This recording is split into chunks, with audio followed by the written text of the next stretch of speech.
A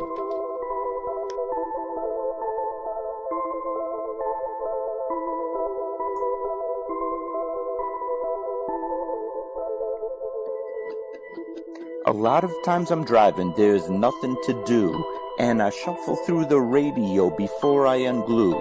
There's a lot of red on ways, it's traffic, I'm screwed, and I'm wired a bit different than a regular dude.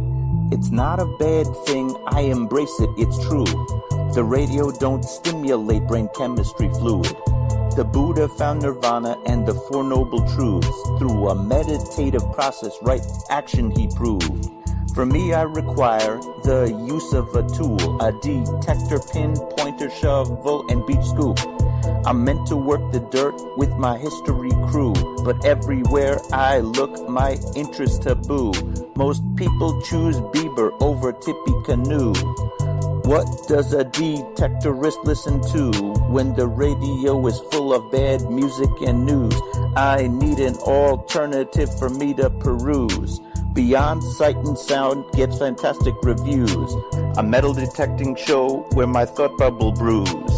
Thank you, Josh Kimmel, for inviting me to a detecting dork out with guests like yours truly.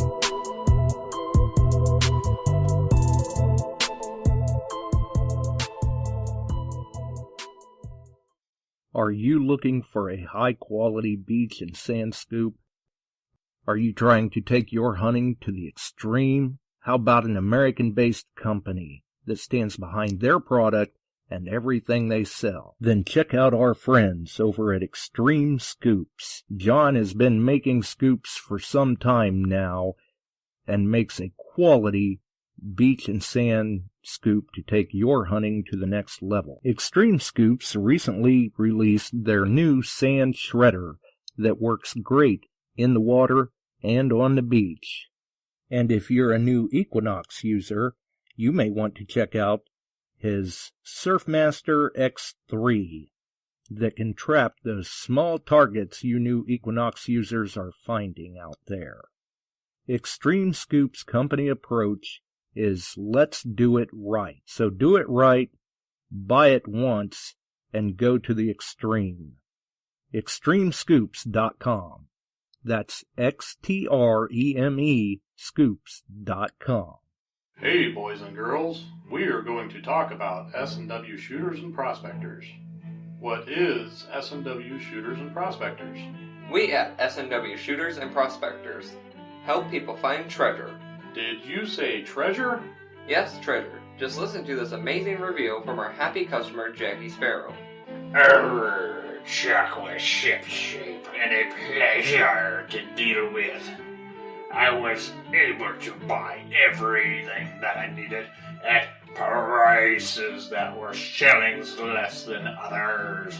I found my 9 pieces of meat in no time. Savvy? I know you're asking yourself, why should I shop at S&W Shooter and Prospectors? Chuck Smalley has over 45 years of metal detecting experience. He works with each customer one-on-one to customize their setup to match their skill level. So if you always dreamt of being a pirate, contact Chuck at S&W Shooters and Prospectors and he'll take a great deal for you. Eye patch and rum not included.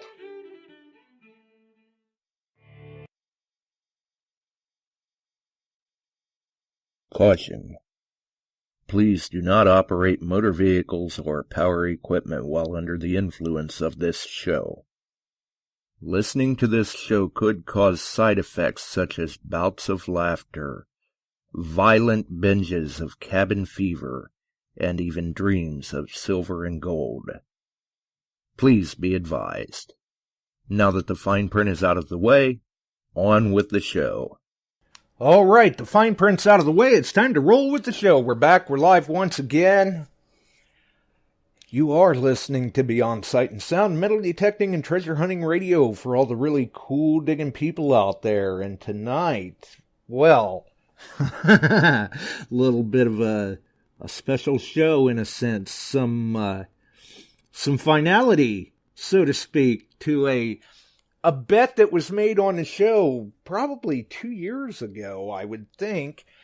And I had to laugh as we go live because I see Ohio Relic Hunter is in. Same avatar, but now it says loser that owes Barb $20.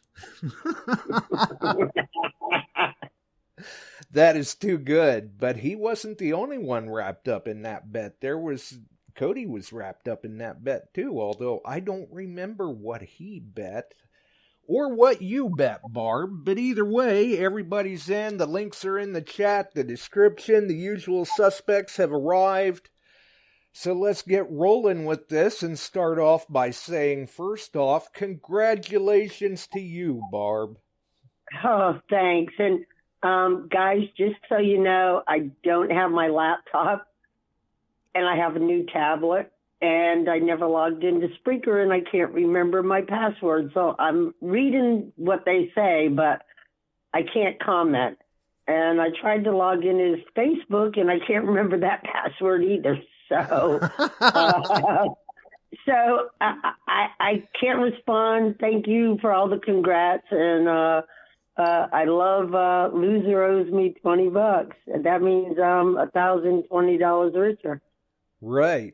And I guess first off, disclaimer, the photo that I shared with the post, yes, it was a little blurry to begin with because, hey, let's face it, when you find a gold coin, your hands are shaking a little bit. I mean, it's like me trying to take a photo in the field, the way my hands operate right now. But I had intentionally blurred that out a little more so we could use a clearer image for the show, and people were already getting restless. We want to see a clearer picture. We want to see a clearer picture. So it was added.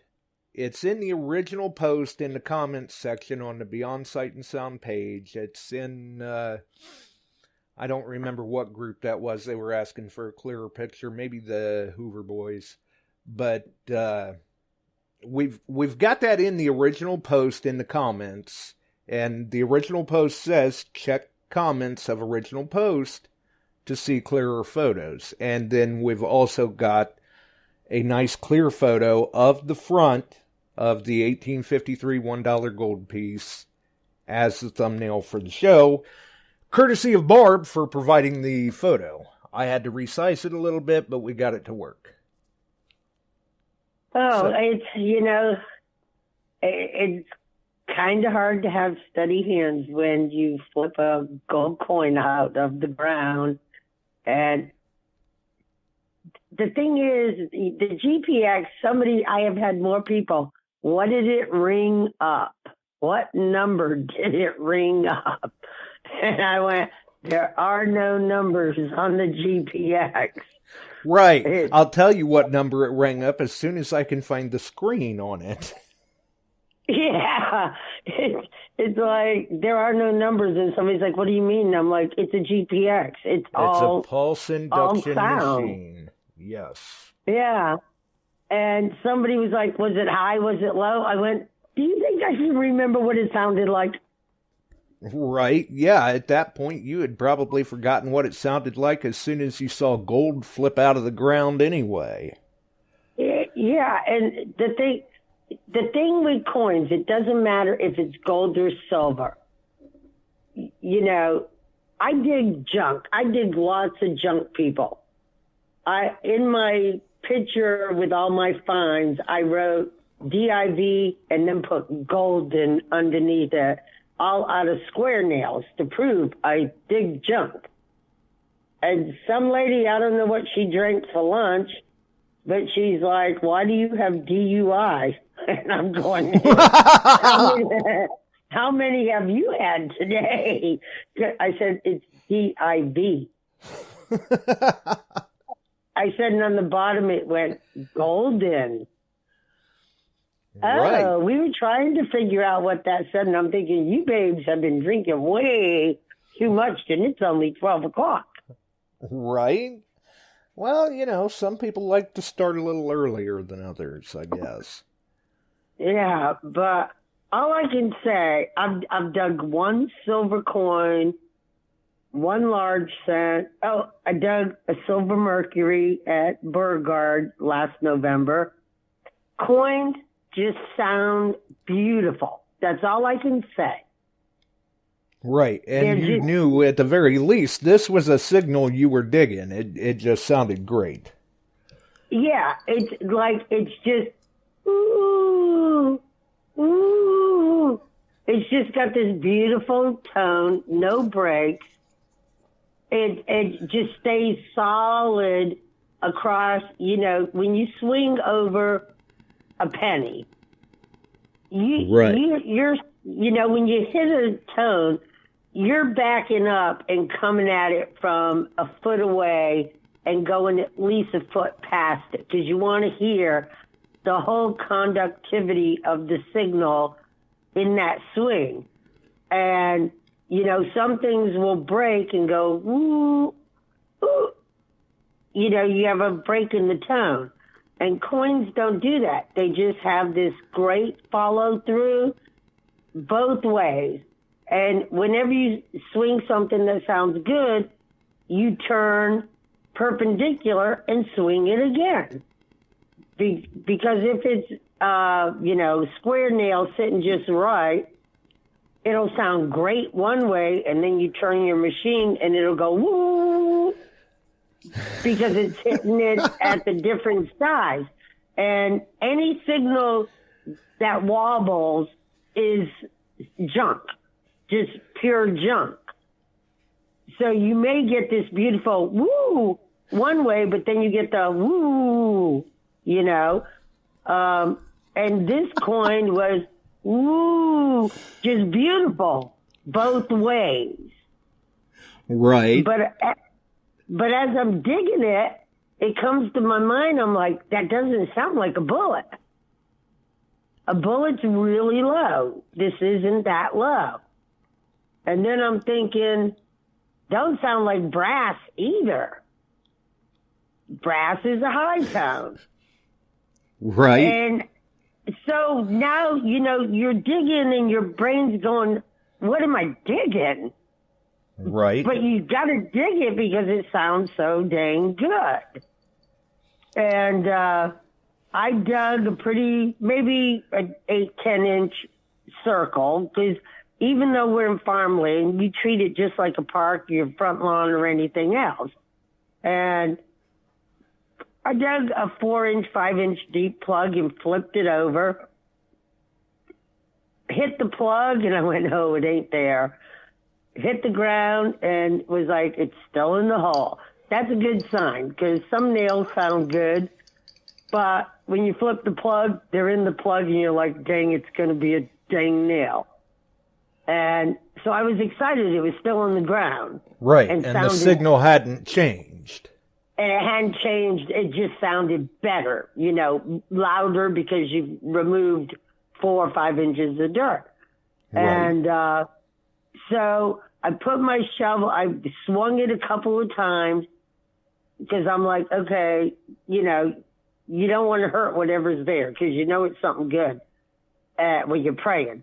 And so I put my shovel right on the edge of the hole and went down about 4 inches. I buried my shovel, and I just pried back and flipped the plug, and this little gold thing flies in the air, and I'm going, it's the bad word, junk.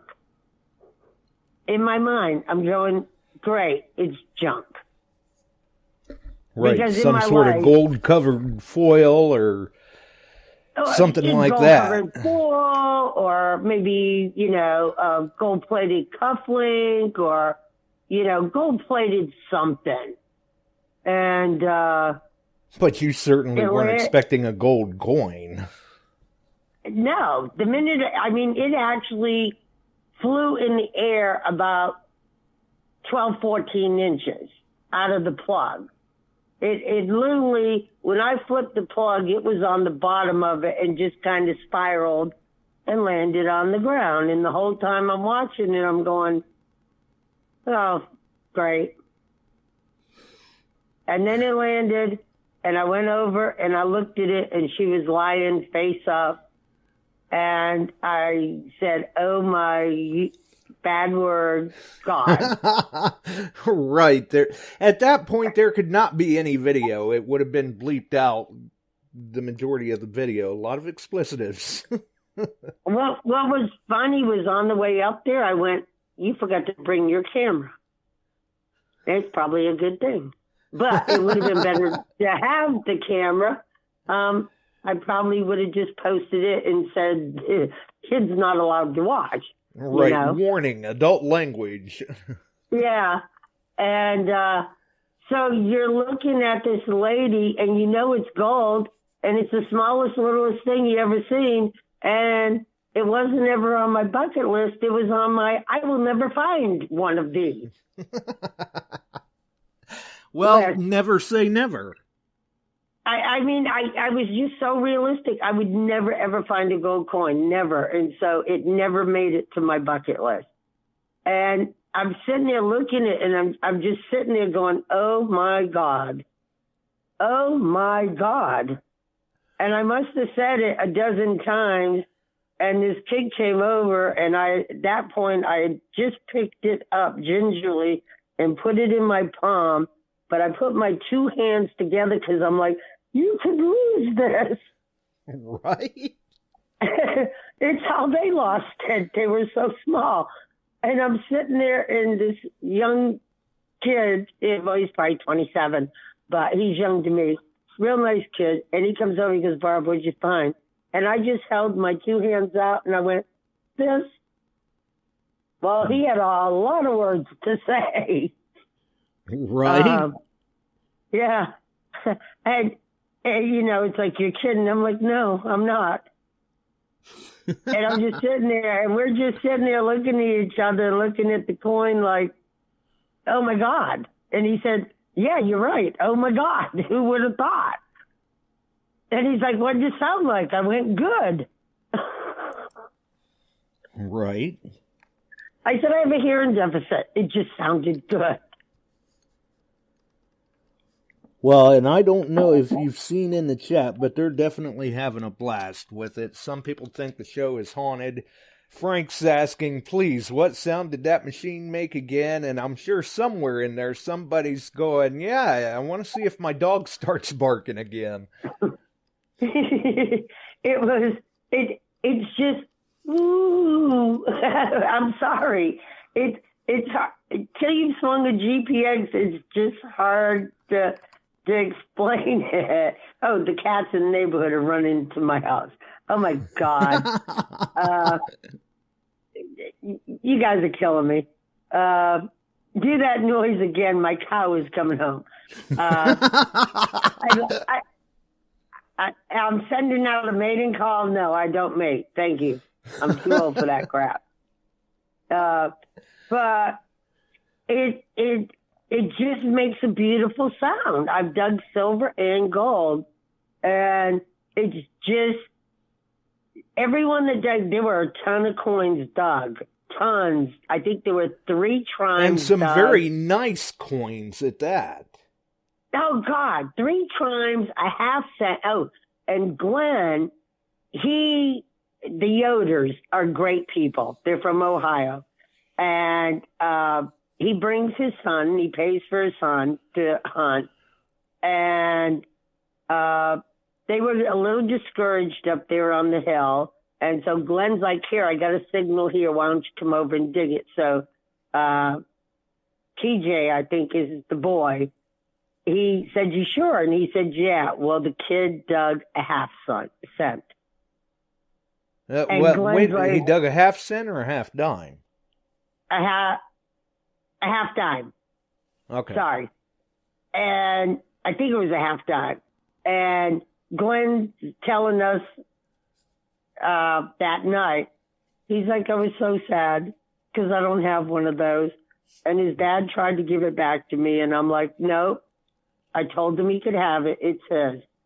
Well, Glenn goes out yesterday, the next day, and digs a trime. And I said, did you have one of those? He goes, no, but it would have been nice to have both.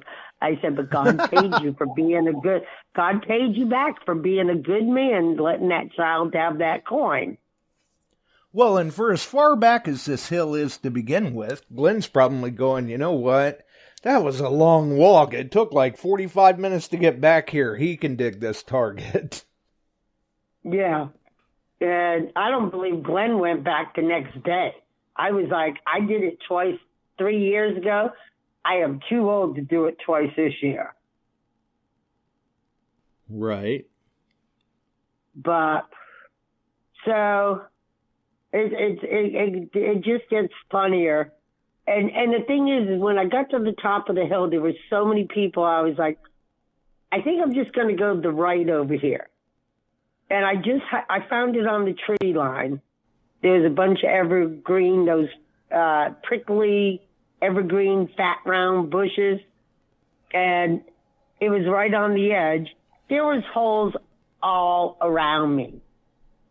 And Right. in between those holes, I dug 2 Officer Colt pistol bullets. And so we're figuring an officer's tent was right around there. Well, I think as long as he can hear us, we've got Chuck on with us, and he says that the GPX did exactly what it's supposed to. It hammered gold. It did. It hammered it. And I've used them all over, Barb, and when you get over gold, there's no mistaking the sound of it. I am serious about that. Well, I never dug gold with one. I just knew it was a solid, beautiful signal, and by God, I was digging it. It has a little cutoff at the end. It gives you that nice tone, and it cuts sharply. And usually, you know when you got a nugget or a piece of gold, it's got a particular sound. And if you get into gold fields with it that are good, it just hammers it. The 2200 all the way up to 45 to 48 to 5,000 to 6,000. They got a specific tone over gold. Right, just like the Excaliburs do. And yeah. And you'll never forget that one. That one is first one you ever find, the first big nugget you ever dig. I mean, it's there's no other thing like it. It's great, and that's cool. 4 inches is what you figure it was at? No. 8 to 9 inches. 8 to 9 inches. Well, it was doing what they're famous for, and they're used all over the world. And you guys, and many people use them for the relics because the lead sounds a certain way, and coins sound a certain way, and gold is in its own zone, and it's cool when they hammer gold. I'm going to tell you what. I just kind of sat there and looked at my coin going, I don't believe it. And it wasn't... What? 1853? 1853. No mint. Yeah, it's an 1853 like Philadelphia $1 gold piece. You didn't dink it, and that's a good thing. Oh, no. It was so good. I swung that coil every which way and determined where my hole was going to be, because in my subconscious, I was like, this is a good signal. And even after I dug, the plug out and re-swung, I made sure I hugged the edge of my hole, knowing it wasn't there, and dropped my shovel 4 or 5 inches and plopped up the second plug, and that's when she flew in the air. Cool. Very cool. And I left there, and I'm like, where are my guys? And I'm holding it in my 2 hands, because I'm like, if you trip, you can put your hands together so this doesn't go flying. And they were like, and I walked up to Tommy, and he saw me coming. He's like, what do you got? I went, you ain't going to believe this. There you go. And he came over and just tell you what it sounds like. I ain't going to say it. Yeah, and he was like all over it. And I sent Mark, he's my driver who I've driven with for years, and sent him pictures. And next thing I know, here come John and Rose. How they found out where I was, they must have called. There was somebody from the medical team up there detecting, and they're the people that put the hunt on the Hendricks. And I've met them. Rose gets off her little four-wheeler and comes walking toward me and says, "Can I see it?" And I held it out. She's like, "Can I hold it?" And I'm like, "Absolutely." And I put it in her hand for her, and she held it, and she was like, "Thank you. That is such a great feeling." And word spreads fast. And I had already posted pictures on the forum, and the next thing I know, here comes my driver, and he's like, "Let me see it."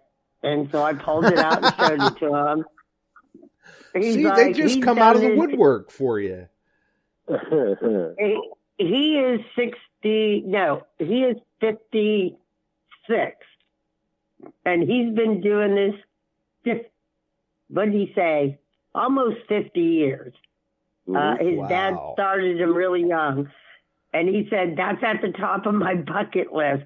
And this guy out-hunts everybody. Mark Science out-hunts a lot of people, probably 95% of the people. If I dig 10 bullets, he gets 40. He just looked at it and just shook his head. No, I got you this time.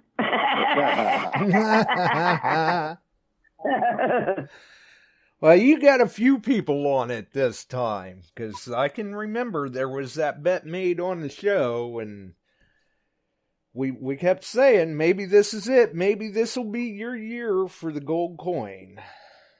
And I told people, and I'll tell you, I've had 12 people ask me if they can borrow $1. At least 12 people. Everybody I ran into, they're like, "Barb, you got a spare buck?" I'm like, "Nope. Unless you want paper." I had somebody ask me, how much did it cost me on eBay? I said, I don't know, but when you, I said, I don't know, but when you, live. Yeah, I just looked at him and I said, I don't know, but when you find out what it cost somebody, let me know. Right, because I'd like to know what it's worth. That's cool. Good for you. The worst thing is after Rose held the coin, I walked up to show it to John because he was still in the four-wheeler. And he said, "What year is it, Barb?" And I said, 1953. She was just beside herself. I was, and he's like, "Don't you mean 1853? I said, "Good call, John. Yep, that's what I meant." I said, "Sorry, my heartbeat's still over 100 right now." So, you know. And it happens. Hey, if you're going to get excited over a find, that's one to get excited over. So I called my mother the minute I found it, and she didn't answer the phone. So she calls right when I'm talking with John and Rose. People are going to love and I said, this. So I answered the phone like an idiot. And I said, "Mom, you're on speakerphone. Don't cuss." So what does she say? She has a phone that prints to her. And she goes, "I'm on speakerphone, so don't cuss." "Okay, I won't cuss." And I said, "Mom, you far from the tree then, did you?" Yeah, no. My mother, Josh would spend 5 hours editing if my mother called in. Her mother has absolutely zero filter. No filter at all. My mother says, I tell her, I said, "Mom, I just found an 1853 gold dollar." She goes, "Somebody planted so you could find it?" And I just look at John and Rose and I went, "No, Mom, nobody planted it." And she went, "Oh, well, congratulations then." Now, were you out? Now, I know you went out about a mile, and I got it. You go out that road through the center and up that hill. Mm-hmm. And how far were you from the timber area? You walked up that hill and you went till you dead-ended at the back of the property, and then you took, and you dead-end at a fence, and you're looking at a house, and you go to the left, and about 50 yards, it opens up to about maybe 50 yards across and maybe 150 yards long. Mm-hmm. And the minute it opened up, I hugged the tree line to the right, and I dug 4 square nails, and that was my 5th signal, my first good target. Because up on that line, I've been up in there. I got into a spot, I got a 2 cent and a Schenectady, New York store card, Nice. a Flying Eagle, and several other coins, but I was not right where you're at. I was further, as you face it, way left of that. And they were digging a hut, not far from there when I was up there. And they got into some dandy bottles. So that area must have had a lot of encampment. Well, the last time that we were there 3 years ago, the grass was about 2 feet tall. Mm. And it was almost impossible to metal detect, especially with the small coil. And this year they had just went through and bush hogged it. Yeah, one of the committee members, somebody asked if it was cut, and John posted it was, and then they drove up there and checked it out, and it wasn't.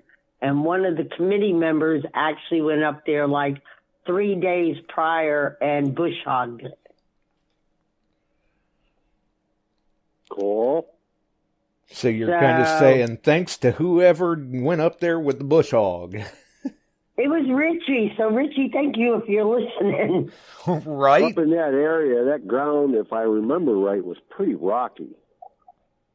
Where I was digging, it wasn't, but it did have areas that were. And I think 6 coins were dug up there, at least 6. 6 Okay. good coins. Yeah, trimes, half dimes, gold coins. Yep. So, yeah, I'll tell you. I had really considered going to dig stock. I had talked to Matt, and I was like, it overlaps D.I.V. I could leave Thursday night, but why pay for 4 days if I can only hunt 3? That's a waste of money, you know. And he was like, oh, come on, it's going to be great. So I did send him a post privately saying, I'm really happy I didn't miss D.I.V. I found gold and sent him a picture, but he ain't never responded to me. They had some really good finds there. I'm not putting down, but something in my heart just told me, nope, just do D.I.V. Well, you definitely made the right choice, I would say. Yes, you did. And when we were walking up that hill, I looked at my guys. I said, may the relic gods be with us all. And before I swing my call, my dad was like my big relic person. He loved relics. He loved history. Every time that he came to the house, he'd say, what did you find at the last hunt? And I'd show him all my stuff, and we'd talk about it forever. And so I always say, Dad, let's find something good today, okay? And dang, I did. Like 20 minutes after I talked to my dad, there it was. There you go. And I do that every day at D.I.V. I talk to my dad a lot. I miss him. And, you know, sometimes, you know, people help you from the other side. You don't know. you're meant to find it, you will. Right. Yeah. And, you know, I had a guy say to me, when he came over, he said, I heard you find a gold coin. Where did you find it? I was like, right there. And he's like, if I had been here 5 minutes earlier. And I'm like, well, congratulations to you, too. And I'm like, just even if you had gotten here 5 minutes early, doesn't mean you would have done it, you know? Right. That's You right. still got to I get mean, your coil over it. Yeah. And, you know, I mean, I see people out there doing the, you know, whatever you want to call it, up in the air, hit the ground, up in the air swings, even with the GPS. I'm like, keep the coil on the ground. That's right. You know, if you're swinging air, you ain't going to find anything with the GPS. By the number of coins in that area, I wonder if they ever had like a sutler up there. There was a Vermont camp, a New York camp, and Mark found an area where there was an old home site because he dug a ton of flat buttons out of there. I know the last visit there was 2 old homes near the entrance. Mm-hmm. And some guys found some old reals and other silver over there. That's cool. And so and we hit one area that was really trashy. So I think there was multiple old homesteads on this property. Oh, I'm sure there was. And then, and I know up near the New York camp, there's 2. The last time we were there, they found the chimney of one. There was 2 old houses up there too. So, just a really old property. And, you know, I mean, I was like, my driver was like, you can go sit in the car for the rest of the day. I'm like, no, anything after this is, you know, a bonus, you know. Now, after that, what did you find? After your gold, after you settled down, if you did you come up with anything cool after that? Okay, so I sat down for about 30 minutes, took a break, had some water, had a smoke, and got up. And within 10 feet from there, I pulled 2 Colt pistol bullets. Then I wandered through the trees around me and nothing, and went over to talk to Rick and his folks because they tried the equinoxes up there, and they walked a mile back to get their GPXs, so they didn't get back here. It was almost lunch when they got back, and so I chatted with them, and I said, have you hit this ground in front of y'all? There's a few holes, but the few people that were down there didn't look like they were experienced. You can kind of tell experienced people. Yeah. And they're like, no. So I walked down 20 feet in front of them and got a killer signal and dug it. And I'm like, I have no clue what this is at all. But I know it's Civil War. I know it's period. And I'm just standing there looking at it. And Rick's buddy goes, what did you find? So I took my gear off and I walked up the hill. I said, I don't know what it is. And I handed it to him. And he's like, dang it, you found a dang nipple protector with the chain still attached. He said, you usually just find the chain or you find the nipple protector. And this is issue because it has the chain on it. Uh-huh. I said, really? So I didn't want to show my ignorance. I had to, when I walked away from them, I Googled it. It's actually to protect like where their firing pin was from getting dirt in it. They were issued this.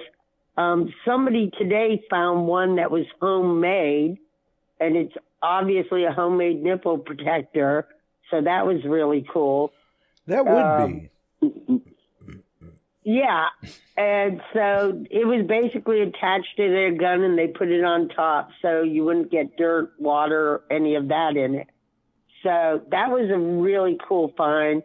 I walked up through the trees, found a fired And the guys are like, I think we need to leave. I didn't hunt hardly any property up there. I wish I had stayed because I know there was a lot of finds. Where'd we go for the afternoon? Oh, we went and hit some hilltop. I didn't find nothing. It was junk. Day 2, we kind of took an excursion with some friends. Hopefully if John or Rose hear this, because I know a lot of people did it, they went out with friends that had permissions in the area. And we found some killer stuff. I got my first finial, which is from a scabbard tip. Mm-hmm. I found a flying eagle, a friction primer, a couple of bullets. What shape was that flying eagle in? It is toast. Yeah, I found one too. I did get a date off of it, but they're rough. That ground just eats bad. It's toast. And the thing is, when I pulled out of the ground with it being wet, I could read 1 cent. And when I flipped it over, I'm like, that ain't no Indian. I just knew it was going to be an Indian. And I'm thinking, it ain't no weedy. Right. I could tell by the 1 cent design. And by the time anybody came over, it's dried that quick. And they're like, it ain't a flying eagle. It ain't fat enough. I'm like, it's a flying eagle. It said 1 cent, and it looked very close to an Indian head penny design. And, but it's toast. But somebody did find one in excellent shape. Tammy found one that is beautiful there. No. On day 1. It is beautiful. Right. Hers is worth some money. Mine's worth a half a cent. There you go. Today was killer. Of course, day 3, you're like, oh my God. Your knees hurt, your back hurts, your feet hurt. You wanted to sleep 3 more hours. And we went to Site 2, which had, I think, a general or an officer lived in this mansion that is probably from the 1820s. And these guys, Matt Howell and his crew had got into this area and found some, I'm going to say it wrong, no, VMI buttons, which are very rare. They're Virginia Military Institute, for those that don't know what VMI is. Yes. And they had found a couple. So they basically, there was so many nails and so much iron and so much junk. And I think I found 15 furniture tacks in there. So basically everyone was just shoveling dirt. And we had 3 guys with Deus. Some had the Deus 1, some had the Deus 2. And once you loosened up 4 inches of dirt, they'd come by and scan it and say, yeah, you got one there. And so they figured an officer threw his coat in there after the war. One kid dug 6. One guy had 4. One guy had 2. I forget who all. It was like this guy had 2, that guy had 1. So at that point, at one point during the morning, it was probably 10:30. They're like, okay, how many buttons have we found, and how many are cuff, and how many are coat buttons? And so they started adding them up, and they're like, there's one more cuff button out there if it was a coat. We had 31 out of the 32 buttons. And wow. Mark, so Mark, my driver, is digging, and this kind of stinks, but I know he's okay with it. He was digging, and he moved and started helping, oh God, I can't think of his name. This young guy dig around this trunk. route. And somebody goes over, Matt goes over to where he was digging and says, loosen up some of this soil. So somebody did with the shovel. And he pulled out this gorgeous silver-plated wax stamp. Oh. Ooh, nice. Yeah, right where Mark had been digging. Oh, man. So they determine there's one more button, and Mark loosens up some soil and says, Matt, could you hit it for me? And Matt does and says, there's a button there. They're ringing up 64. And Mark puts his pinpointer, and he pulled the last cuff button. Nice. Nice. So they got all 32 buttons. Can't beat that. Between like 7 people, I think. Well, still, that's not bad. It's cool. They dug all kinds of beads, other buttons, and so I was just playing in the dirt. I thought I had this really killer button. I'm like, look what I found. I'm just playing with my pinpointer. Well, we determined once it dried that it's a furniture tack, a very nice, pretty, large one. And so I go over to the other end, and Mark and this young guy had been throwing their dirt in a pile, and it was really loose compared to the dirt I had been playing with my pinpointer.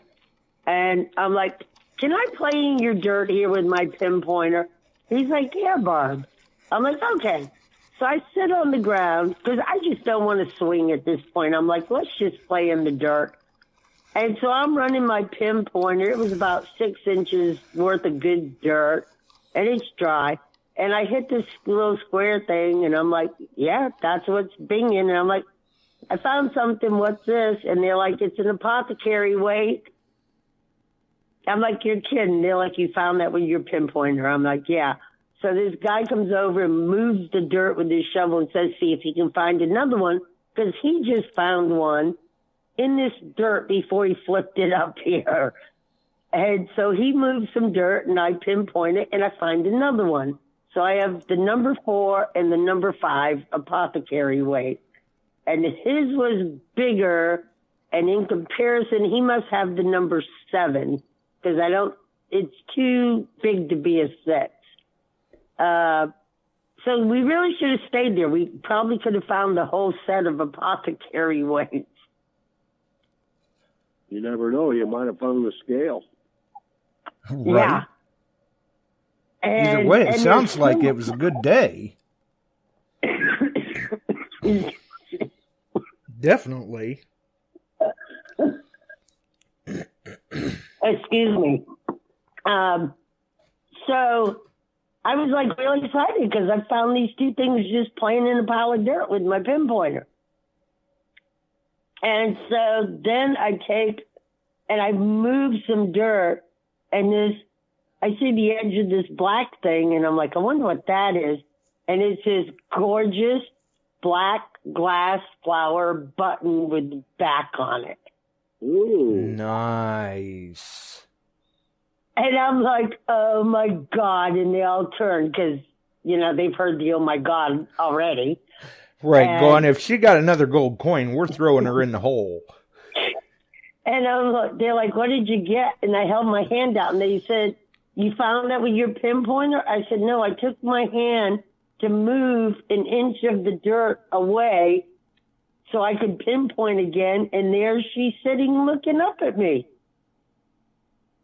And I did post a picture of that tonight, and it is gorgeous. And that was glass, or was it onyx? I don't know. I don't know. It's like a flower button, so we assumed it's glass. But I don't know. Okay. And Bill wants to know if you plan on doing a dedicated Riker box for your D.I.V. finds.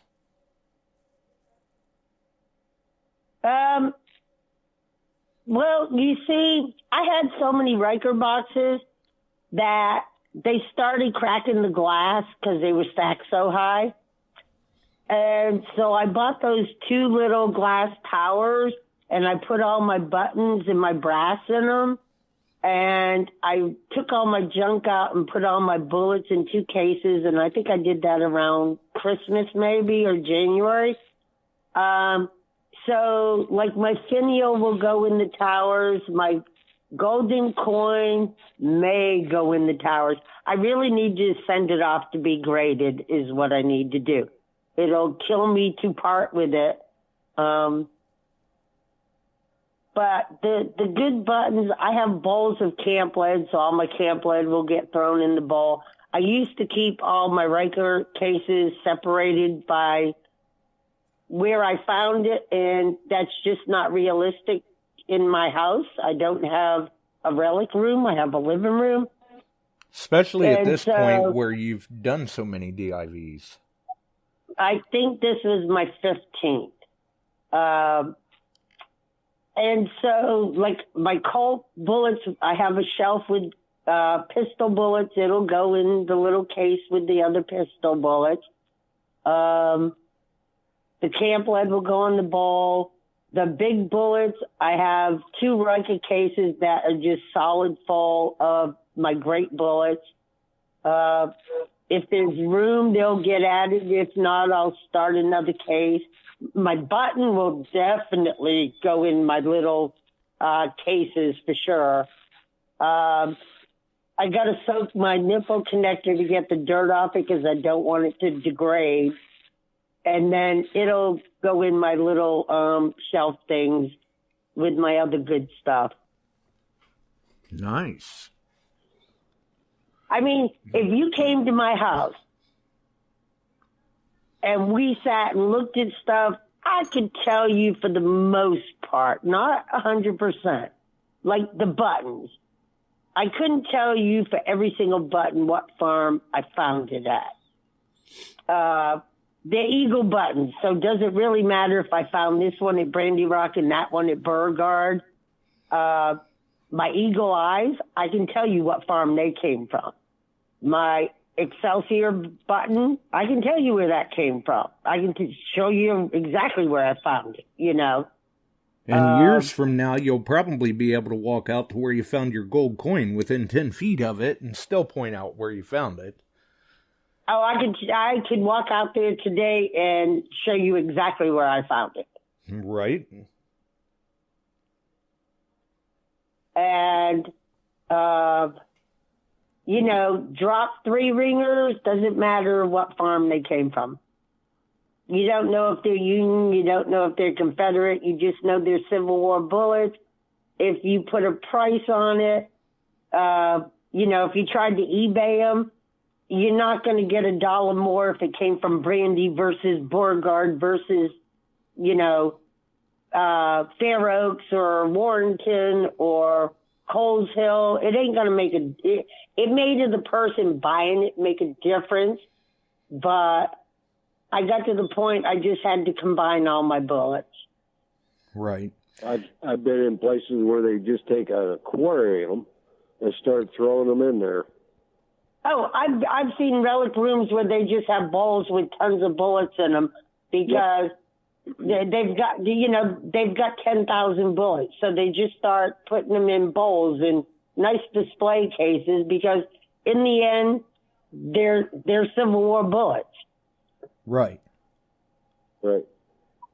Now if you get down to like my Nesler, I can show you exactly today where I found that, 5 years ago, 4 years ago. I can Something walk like you that, right yeah. I can walk you exactly to the place and the tree unless they've cut the tree down. It was the biggest dang tree. I know exactly where I was. I can tell you I found it right there. Does it make a difference that I found it at Fair Oaks? No. Because people would buy it for the historical value that it's 100% Confederate bullet. Right. And Fred's in the chat and says, congratulations on a once-in-a-lifetime find, Barb. It was, and I had more people come up to me saying, knowing, they're people that are D.I.V regulars. Barb, I've been doing this 26 years. It's at the top of my bucket list. And I said, you know what? I never put it on my bucket list. It was on my I will never find one of these list. Barb, you just never know. Never say never. Never. And don't ever say once in a lifetime, because it'll happen again if you're out there. Sometime, somewhere, somehow, if you get out and you work at it, and I know you all do out there, but it repeats itself. Oh, I'm going to tell you, if I swung over one again, I'd be going, I can't say what I'd be saying because I'd be going, I know what this is. Right. Coins just sound beautiful. Now, I can tell, I guess the gold was low tone because silver is really high.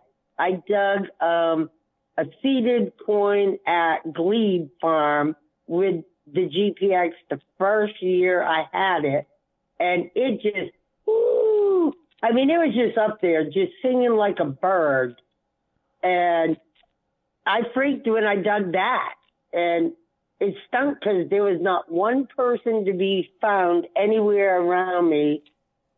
So I took a picture of it and sent it to my group, and they're like, where are you? I'm like, I'm in this gully, and there's nobody on the top of any of the hills, so I can't see any of you. Right. But coins just sound beautiful with that thing. They're awesome. Right. Well, this one definitely was. Yeah, and like I said, you never forget the first one. No. And that's why I put in my case D.I.V, and at the bottom I put golden. To go. But yeah, my case only stayed on the trailer about maybe 30, 40 minutes, and I was headed out to get it, and John's like, we're going to draw numbers. I'm like, I hear my lady's getting cold. I'm going to go get her and warm her up. 'Cause, I know everybody will leave the trailer and come in for the drawing, and she ain't going to be out there alone. No. Right. Nope. Was the weather pretty cold? Friday was absolutely gorgeous, beautiful. Saturday, when we went on our excursion hunt, about 3 o'clock, in comes the rain, clouds, and all of a sudden it's snowing. Oh boy. It's been cold here too. I mean, yesterday's high was 31 degrees. Today was 38. We're going down into the teens at night, so. It was blowing like 45 miles an hour wind. It's rain, it's snow. I put my GPX in the back of the truck because it's covered. Went and opened the 2 doors and got on the sheltered side and stayed there for 30 minutes. And once it passed, we just had some wind. I put on my big coat and we went out for about another hour, and I found a couple of, maybe 3 bullets, and found that flying eagle after the snow. So it was a great trip. I mean, you can't top a gold coin. I mean, I'm still on a high. I am still like, OMG. Mm-hmm. Understandably so. But my husband wasn't excited about it. I was like, he probably was. He just he's English his mom was from England, and he inherited her personality. And he's like, so what are you going to do? Like, look at it? And I went, yeah. Right. They don't get it. Exactly.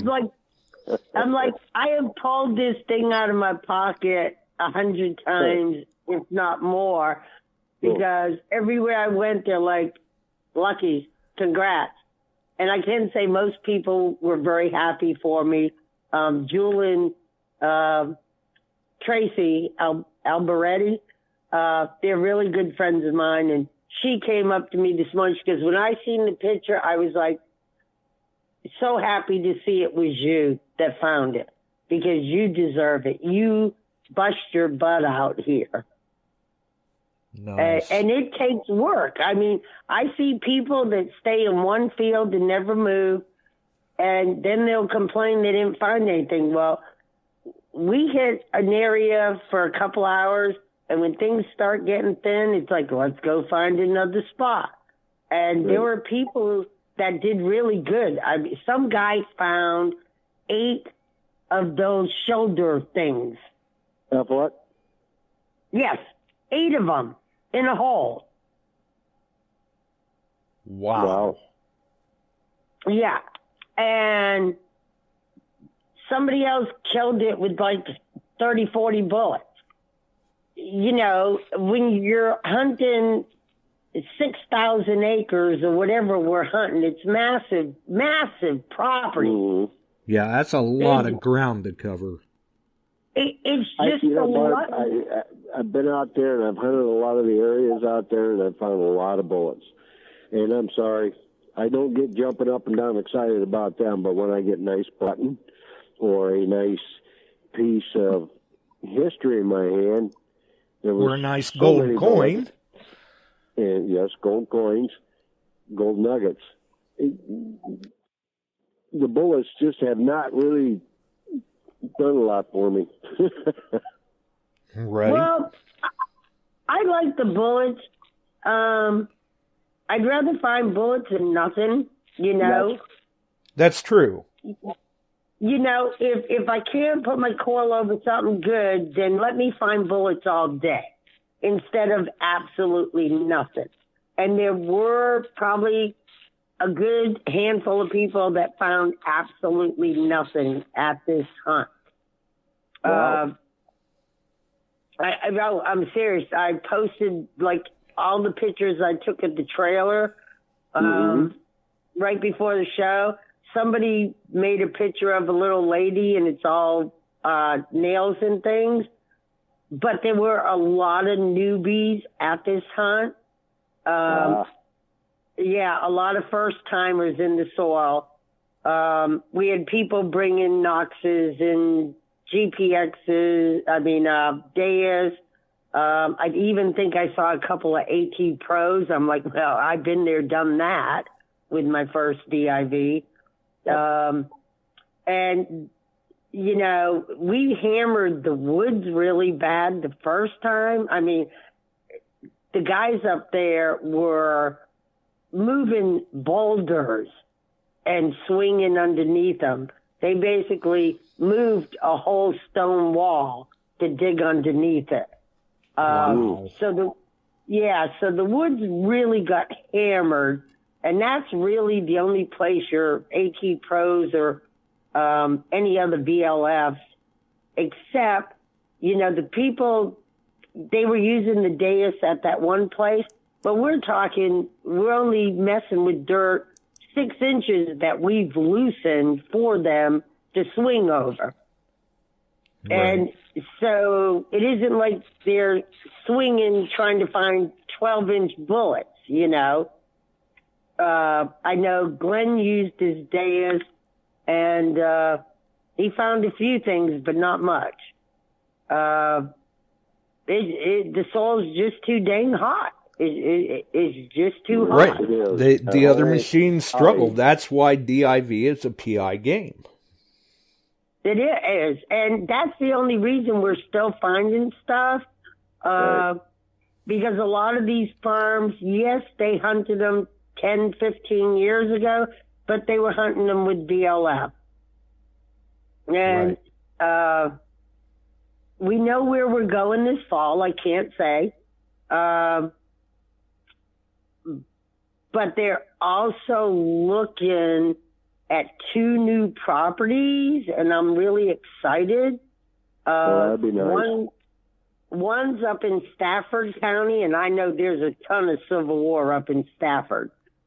because that's where my driver's from. And Nice. the other place they're looking is near I-95. And it looks like they're getting close to a deal. The interstate cuts through upper end of Culpeper. No, I-95 is like probably an hour from Culpeper. Right. So John and Rose have told us if we get it, we're all traveling, which means them too will be in a hotel for, the time. So they're negotiating with this big farm, and it must be in, Civil War territory. But the committee, once they get the deal closed, they never close the deal till they go out and do basically a research. The committee goes out and swings the property, looking for relics. How plentiful are they? Is it worth paying the people what they pay them? Are we going to be satisfied? But we're all excited. We're like, yeah, find us a couple new farms, Well, yeah, absolutely. Yeah. So they always do go out and hunt the property. That's how they got Fair Oaks for us. They went out and hunted it, and they said, and I think anything they find, they put back. I don't think they take it. They're out there doing the research. Is it worth it to do a paid hunt there? Right. Kind of spot checking the property to see what its potential is for producing. That's all they're looking at. And if they feel it's got the potential, that's how we got Glebe. They went out and did basically a search and determined yes. And then look, some guy dug 900 and something, shell bullets. Right.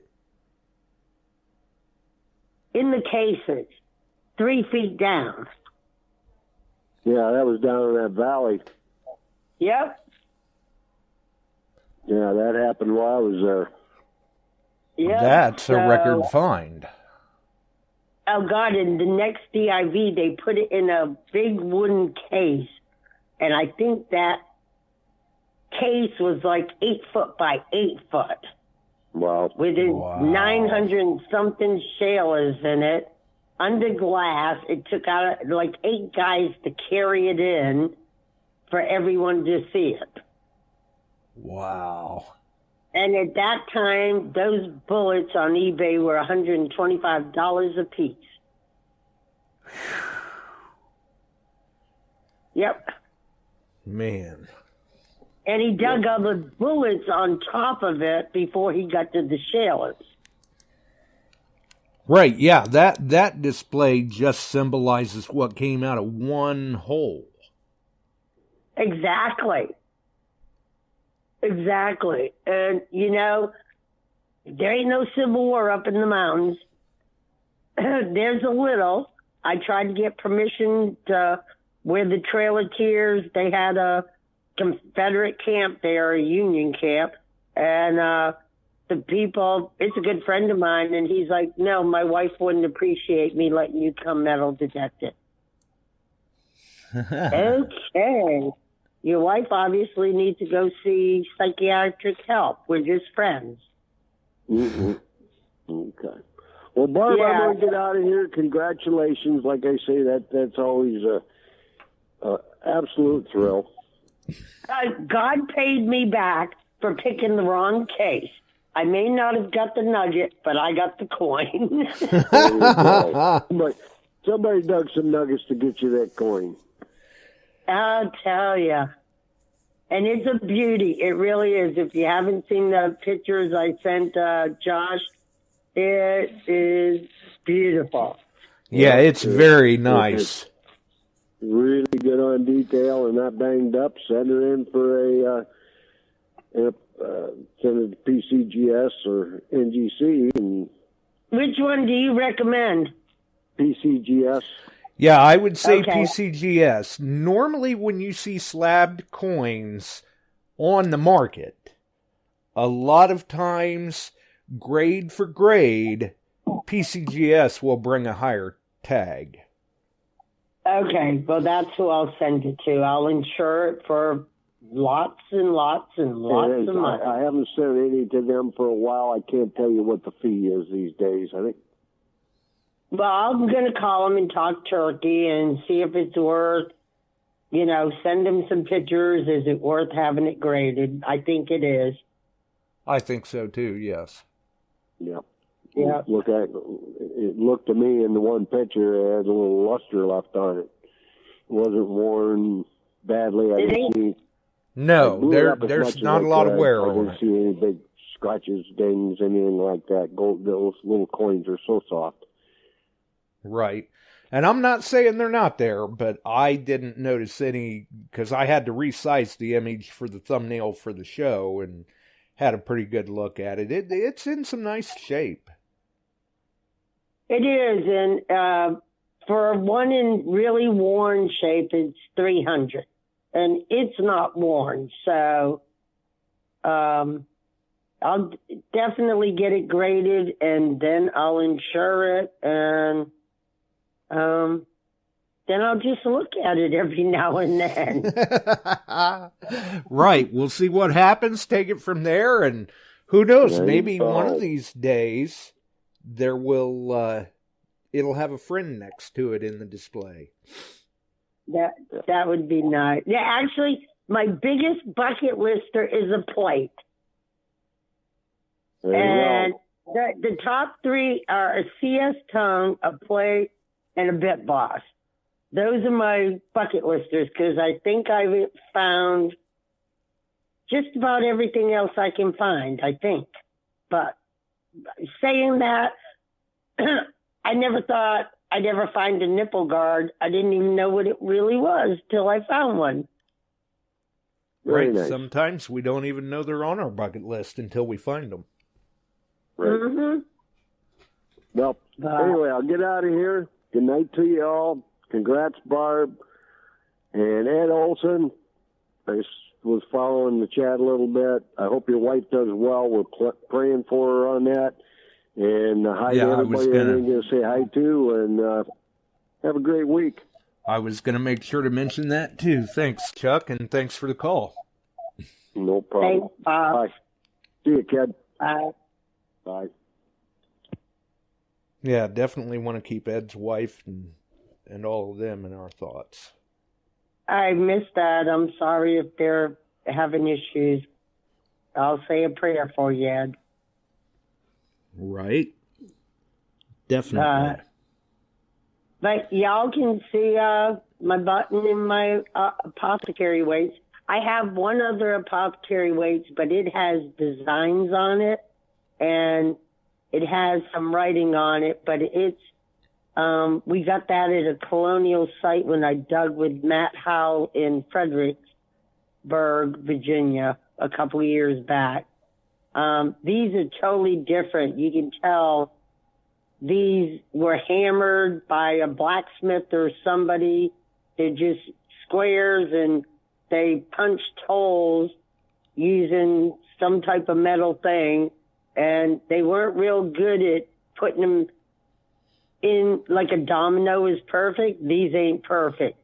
The 5 is like way off, so I think that makes them a little bit more special.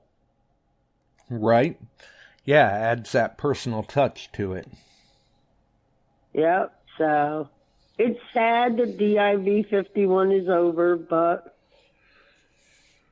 Well, it's a big one in your books. I'm going to tell you, I'm still on a high. I'm like, I'm ready to go home. I got a greenhouse to crank up. My tomatoes are up. Hopefully they're still alive when I get home. And April's almost here, and then I start my markets again. And the good thing about this hunt, I sold my probe before I got here. I sold the pitcher. So basically I ate and drank free for the week. So that was nice. That's always a plus.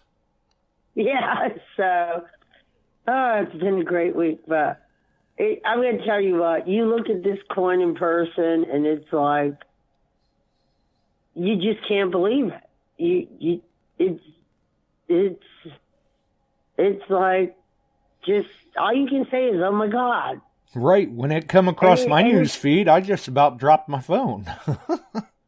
And it's so small. It's smaller than your pinky nail. It is so small. Right. So it's understandable how they lost them, the trimes, the half cents. They're all these little weeny teeny coins. So guess what? They wore their pants till they basically couldn't wear them no more. Right, and yeah. I mean, so these $1 gold pieces, they're smaller than a dime, and then the trime's even smaller than that.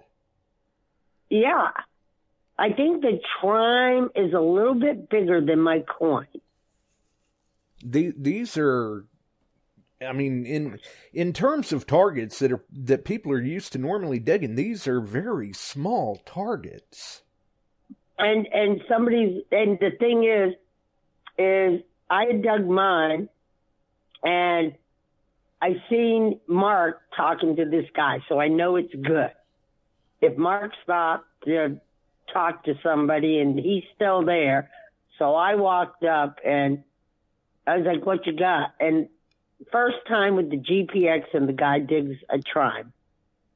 Nice. And I'm like, awesome. I said, I have never dug one of them. And he so quick went, I'll trade you. Right? I'm like, well, yeah, he had sure. to try. Yeah. I'm like, I'm sure, but no thanks. But I said, no, I'm happy for you. And he was just so stoked. But it was probably 80 feet from my coin. Nice.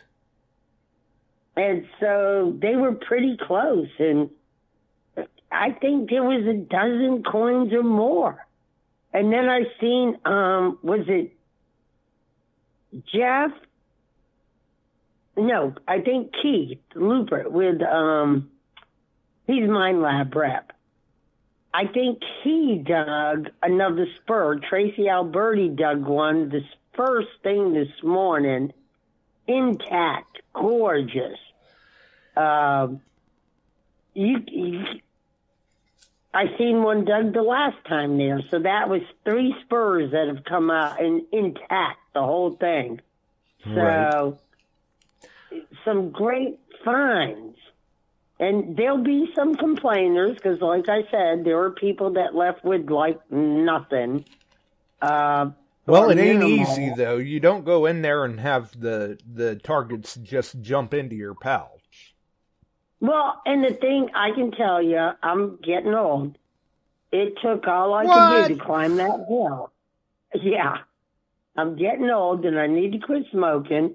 And climbing up that 100-foot hill about killed me. I just took it slow and easy. And my guys kept turning around. I said, just go. I'll get there when I get there, Right. If it kills me, we've got a medical team. Yeah. I'm like, I'm going to take my time. Because I'm like, I'm just going to take my time. I'll get there when I get there, But there's a lot of people that couldn't make that trek.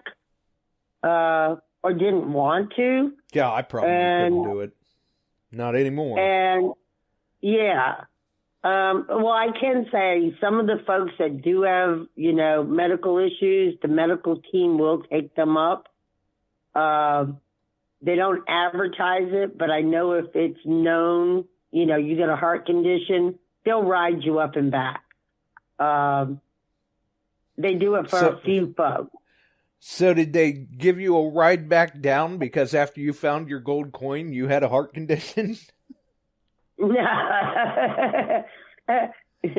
Somebody's like, at least temporarily. Did you have yeah, they were like, did you have a heart attack after that? I said, no, I stroked out, okay? And they looked at me and I said, obviously I'm still alive. I just I was on this high, just like, oh my God, it's like, I don't believe this. Mm-hmm. Well, I know it was in the chat a few minutes ago that Bill says when he saw your post, he told his wife, said, "Oh, great, I owe Barb $20."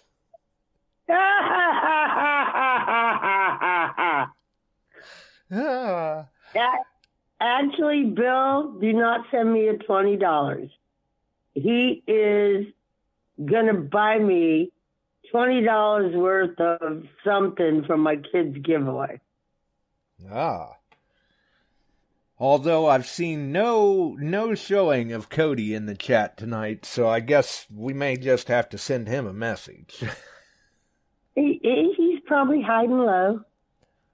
Right? But no, go buy me some buffaloes, some rosies, something that I can give to my kids. Well, there you go. Yep. I'd rather have that than $20. I'm going to make him work for this. Go buy stuff. Well, either way, I mean, we were all here. We all heard the bet, and at least Bill's sticking to his end of it. Yes, very good. I'm sure, though, that he was very happy to see that show up, that you had found it. Happy for you. I'm going to tell you, Bill, you're next. You're going to get one next, okay? You're going to get one next. And don't have a heart attack, because I want to be able to say I told you so. Well, there you go.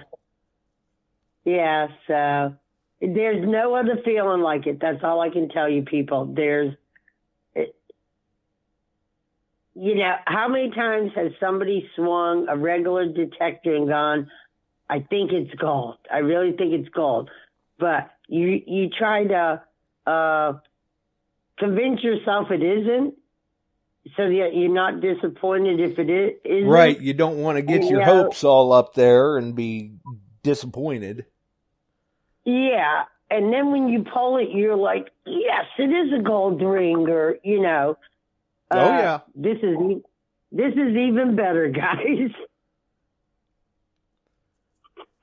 Yeah, it would definitely be nice to see one of them show off. So welcome to the Gold Coin Club. I've had more people tell me that, and I didn't know there was a club, but I'm glad I'm part of it. Yes, that's usually what you'll hear them say. Yeah, so I wish everyone could find one. I know the odds are slim. But they're out there if you look in the right areas, or you put in the diligence and all of that for it. I want to say, I believe just the other week, Chicago Ron posted his 23rd gold coin.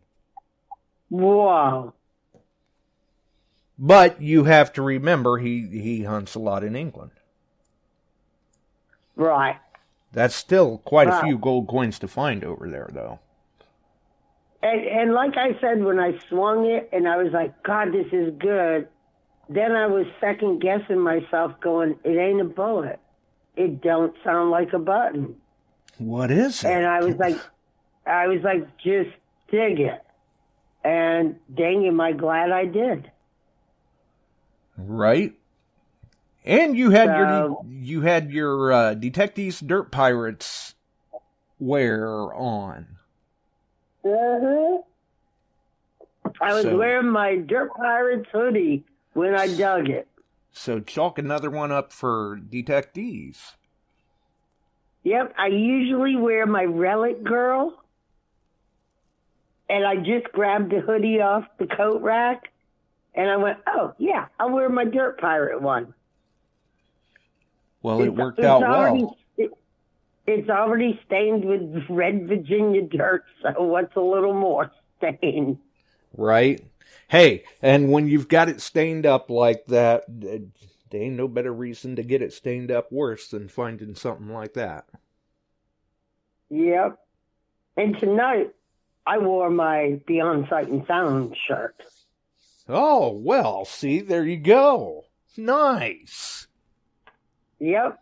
I always bring it when I come, and people go, "What's Beyond Sight and Sound?" I'm like, "It's on Spreaker. It's a relic show. You might want to listen to it." Right, you never know what's going to come up. But I appreciate you having me on, Josh. I really do. Well, it is. The pleasure is definitely all ours, and a lot of people were definitely happy to see you make the find, and congratulations to you once again. I so appreciate it, and thank you to everyone that said congrats in the chat. Again, I don't have a password to log in, but I've been looking at your comments. And I'm going to tell you what, I hope the relic gods are good to everybody. Right? That just goes to show me I got to watch what I put in the chat. I didn't realize people could see the chat, whether they were logged in or not. Note to self. I can read the chat even though I can't comment. I can read it. Nice. Well, at least you see all the kudos and accolades going out to you. Well, I appreciate it, and I appreciate being here before anywhere else to discuss my great find. It was definitely a great one. We're very happy for you, and I guess it's only fitting since the bet was made here on the show. Very, very cool find. Long awaited. Good job. Yeah, and Bill, if we ever run into each other, I'll bring my coin so you can see it.